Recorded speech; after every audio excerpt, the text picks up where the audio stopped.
भाजपा कार्यशाला में राष्ट्रीय पदाधिकारी देंगे मार्गदर्शन। 29 अगस्त से रायपुर में राष्ट्रीय खेल सेमिनार, खेल विकास पर मंथन, देश भर से विशेषज्ञ होंगे शामिल। संगठनात्मक रणनीतियों पर होगी चर्चा। अरुण साव।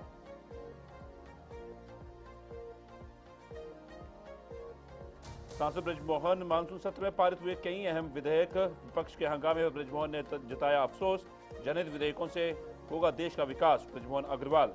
वोट चोरी पर विपक्षी हंगामा, सांसद बोले चर्चा हो समाधान पर। इनकम टैक्स स्लैब 12 लाख तक बढ़ा, मध्य वर्ग को बड़ी राहत। जीएसटी दरों में संभावित कटौती से आम जनता को राहत की उम्मीद। जीएसटी 2.0 से टैक्स सुधार और बाजार को मजबूती।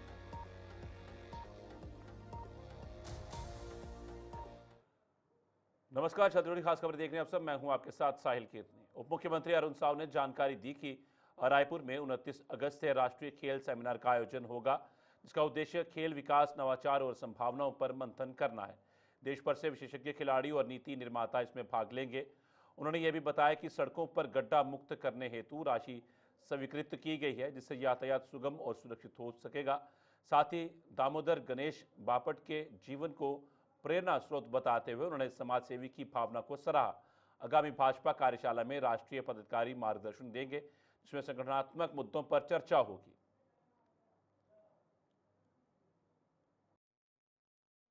निश्चित रूप से दामोदर गणेश बापट जी वास्तव में निष्काम कर्मयोगी थे। संपूर्ण जीवन समाज के लिए जिन्होंने समर्पित किया और वनवासी कल्याण आश्रम के माध्यम से आदिवासी अंचल के हमारे लोगों की तरक्की और बेहतरी के लिए काम किया। कुष्ठ आश्रम में जिम्मेदारी निभाते हुए हमारे कुष्ठ पीड़ित लोगों के लिए उन्होंने काम किया और लगातार समाज सेवा के लिए समर्पित रहे। और वो निश्चित रूप से पद्मश्री के बहुत ही काबिल और योग्य व्यक्ति थे। भारत सरकार ने उन्हें पद्मश्री से नवाजा। ये समाज सेवा करने वालों का सम्मान रहा है और निश्चित रूप से उनका जीवन हम सबके लिए प्रेरणादायी है। 29 को राष्ट्रीय स्तर की सेमिनार करने वाले हैं रायपुर में, और उसके बाद 30-31 को अलग अलग जिलों में खेल की गतिविधियां होगी और लगातार खेल और खिलाड़ियों की तरक्की और बेहतरी हो, इसके लिए पूरी योजना बनाकर काम करेंगे। हमारे राज्य में प्रतिभाशाली खिलाड़ियों की कमी नहीं है।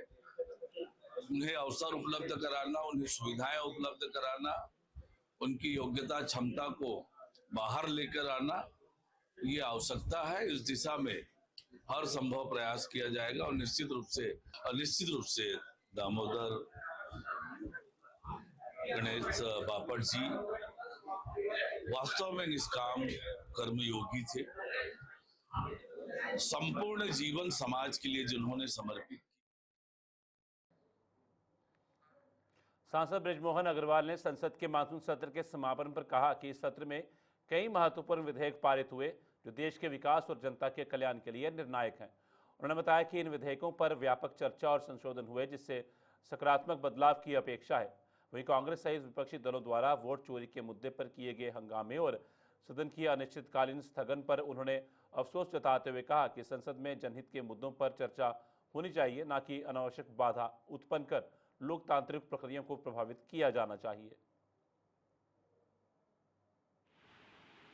आदरणीय प्रधानमंत्री श्री नरेंद्र मोदी जी ने पहले इनकम टैक्स के स्लैब को ऐतिहासिक रूप से 12 लाख बढ़ा करके देश के मध्यम वर्गीय, निम्न मध्यम वर्गीय परिवारों को बहुत बड़ी राहत दी, लाखों करोड़ रुपए की राहत पहुंचाई और आज उनकी बचत क्षमता बढ़ी है, इकॉनमी में कंजम्पशन बढ़ा है, इकॉनमी की ग्रोथ मिल रही है और देश तेज़ी से आगे बढ़ रहा है। उन्होंने इनकम टैक्स में इनकम को, अपने भारत सरकार की इनकम को कम, उनके अपने आय को कम करते हुए बड़ा क्रांतिकारी निर्णय लिया था। इसी कड़ी में उन्होंने लाल किले की प्राचीर से स्वतंत्रता दिवस के अवसर पर जीएसटी 2.0 के माध्यम से बहुत बड़े रिफॉर्म की घोषणा देश की जनता के हित में किया है। इससे बहुत सारे आइटम्स में रेट रेशनलाइजेशन की भी कवायद चल रही है।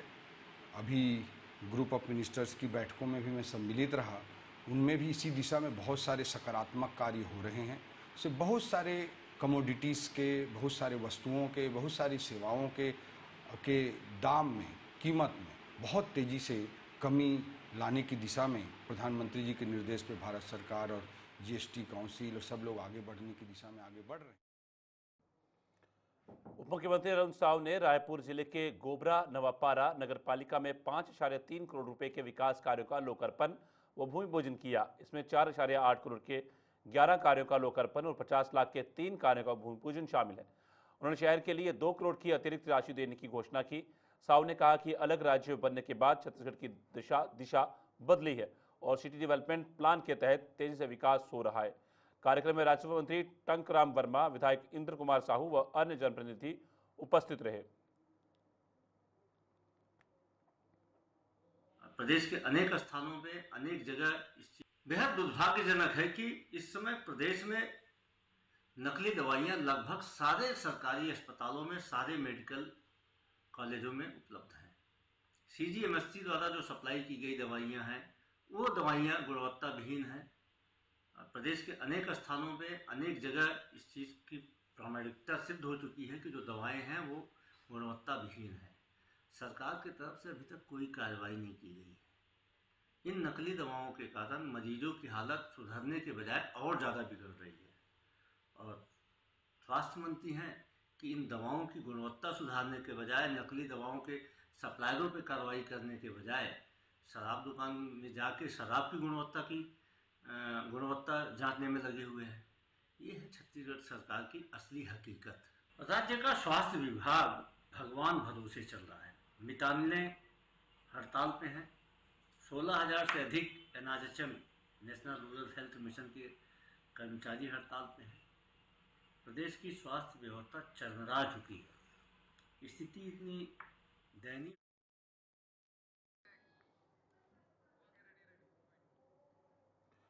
वित्त मंत्री ओपी चौधरी ने कहा कि प्रधानमंत्री नरेंद्र मोदी के नेतृत्व में इनकम टैक्स स्लैब को 12 लाख रुपए तक बढ़ाकर मध्यम व निम्न मध्यम वर्ग को बड़ी राहत दी गई है, जिससे उनकी बचत और आर्थिक स्थिरता बढ़ी है।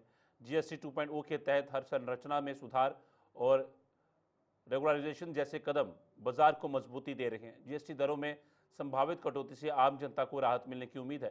साथ ही प्रक्रियाओं को सरल कर आर्टिफिशियल इंटेलिजेंस के प्रयोग से कंप्लायंस बढ़ाया जा रहा है, जिससे आर्थिक विकास को नई गति मिलेगी।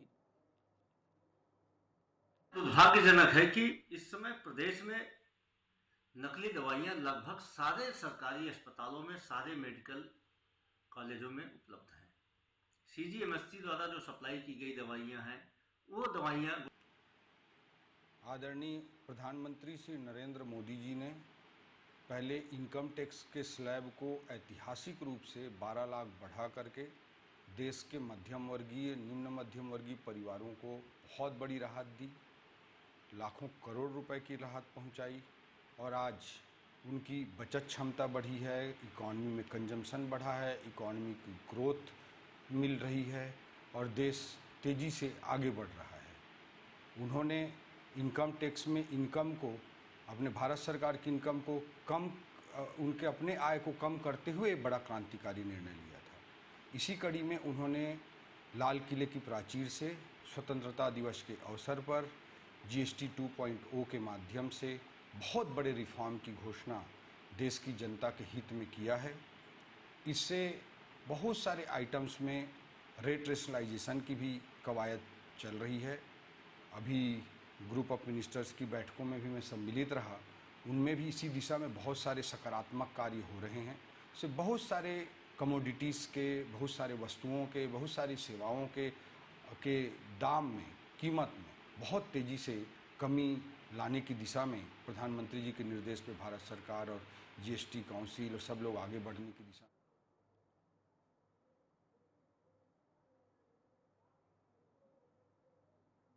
छत्तीसगढ़ प्रदेश कांग्रेस के संचार प्रमुख सुशील नारायण शुक्ला ने राज्य की बिगड़ती स्वास्थ्य व्यवस्था पर गंभीर सवाल उठाए हैं। उन्होंने कहा कि 16,000 से अधिक NRHM कर्मचारियों की हड़ताल से स्वास्थ्य सेवाएं चरमरा गई हैं और मरीज उप स्वास्थ्य केंद्रों में टाइल्स की रोशनी में डिलीवरी कराने को मजबूर है। उन्होंने आरोप लगाया कि सरकारी अस्पतालों में CGMSC द्वारा सप्लाई की गई दवाएं गुणवत्ताहीन है, जिससे मरीजों की स्थिति और खराब हो रही है। उन्होंने स्वास्थ्य मंत्री पर प्राथमिकता भटकाने और शराब की दुकानों की जांच में व्यस्त रहने का आरोप लगाया। सरकार से शीघ्र ठोस कार्रवाई की मांग की। बेहद दुर्भाग्यजनक है कि इस समय प्रदेश में नकली दवाइयां लगभग सारे सरकारी अस्पतालों में, सारे मेडिकल कॉलेजों में उपलब्ध हैं। CGMSC द्वारा जो सप्लाई की गई दवाइयां हैं वो दवाइयां गुणवत्ता विहीन हैं। प्रदेश के अनेक स्थानों पे, अनेक जगह इस चीज़ की प्रामाणिकता सिद्ध हो चुकी है कि जो दवाएं हैं वो गुणवत्ता विहीन है। सरकार की तरफ से अभी तक कोई कार्रवाई नहीं की गई है। इन नकली दवाओं के कारण मरीजों की हालत सुधरने के बजाय और ज़्यादा बिगड़ रही है और स्वास्थ्य मंत्री हैं कि इन दवाओं की गुणवत्ता सुधारने के बजाय, नकली दवाओं के सप्लायरों पर कार्रवाई करने के बजाय शराब दुकान में जाके शराब की गुणवत्ता जांचने में लगे हुए हैं। ये है छत्तीसगढ़ सरकार की असली हकीकत। राज्य का स्वास्थ्य विभाग भगवान भरोसे चल रहा है। मितानिनें हड़ताल पे हैं। 16,000 से अधिक NRHM national rural health mission के कर्मचारी हड़ताल पे हैं। प्रदेश की स्वास्थ्य व्यवस्था चरमरा चुकी है। स्थिति इतनी दयनीय हो गई है कि उप स्वास्थ्य केंद्र में टार्च की रोशनी में डिलीवरी कराई जा रही है। स्वास्थ्य मंत्री को अपने विभाग को देखने की फुर्सत नहीं है। मुख्यमंत्री विदेश चले गए हैं। तो छत्तीसगढ़ में लगभग राज्यपाल रमन डेका से रेयान इंटरनेशनल स्कूल रायपुर के विद्यार्थियों ने राजभवन में मुलाकात की। डेका ने जीवन में सफलता के लिए अनुशासन, धैर्य और विकल्प तैयार रखने पर जोर दिया। उन्होंने विद्यार्थियों को अपनी हॉबी विकसित करने और मेहनत से पढ़ाई करने की सलाह दी। UPSC परीक्षा की तैयारी के साथ अन्य विकल्पों पर भी ध्यान देने को कहा। राजनीति में अच्छे लोगों के आने की आवश्यकता जताई। सतत विकास व पर्यावरण संरक्षण पर भी बल दिया। इस अवसर पर बोर्ड परीक्षा के टॉपर विद्यार्थियों को प्रोत्साहन राशि दी गई और राजभवन भ्रमण कराए गए।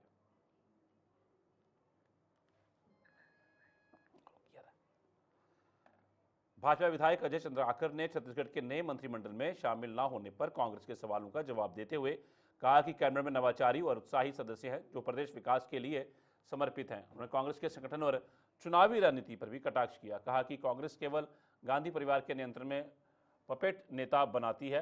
चंद्राकर ने मुख्यमंत्री भूपेश बघेल को पार्टी के भीतर सही जानकारी लेकर विचार रखने की सलाह दी और TS सिंहदेव के वोटर लिस्ट व अवैध प्रवासन मुद्दों पर कांग्रेस से स्पष्टता मांगी।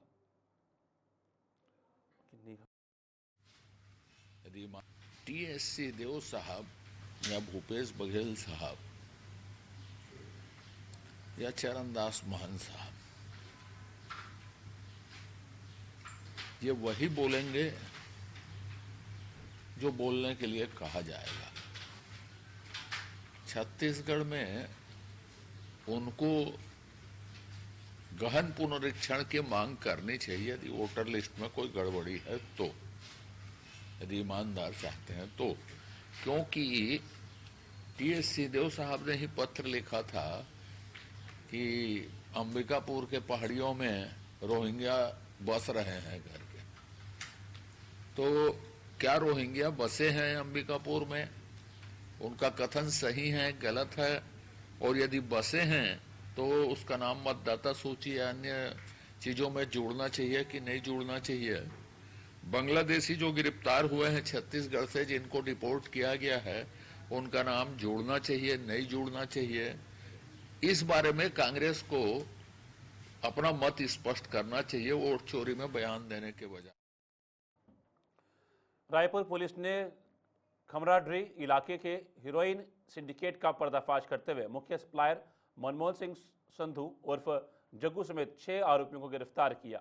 आरोपियों के कब्जे से 273.19 ग्राम हीरोइन, 5 मोबाइल और 1 दोपहिया वाहन जब्त किया गया, जिनकी खुदरा कीमत लगभग 57 लाख रुपए है। आरोपी ने वीडियो और लोकेशन शेयरिंग के माध्यम से नशा सप्लाई किया। पुलिस की विशेष टीम ने एक साथ कई स्थानों पर रेड कर सिंडिकेट के अन्य सदस्य भी पकड़े। आरोपियों के खिलाफ NDPS एक्ट के तहत केस दर्ज कर आगे की जांच जारी है।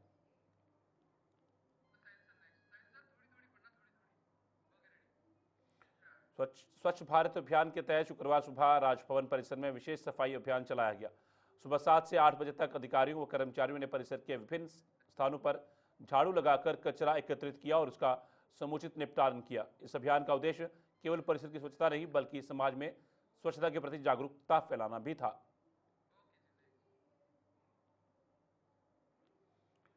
खमराडीह हाउसिंग बोर्ड कॉलोनी में गणेश चतुर्थी के दौरान 2 पक्षों के बीच गणेश स्थापना को लेकर विवाद गंभीर रूप से हुआ। धार्मिक आस्थाओं को लेकर शुरू हुई बहस ने देखते ही देखते हिंसक रूप ले लिया, जिसमें महिलाओं के बीच भी मारपीट हुई। स्थिति बिगड़ने पर दोनों पक्षों ने स्थानीय थाने में शिकायत दर्ज कराई। इस घटना से कॉलोनी में भय और तनाव का माहौल बन गया।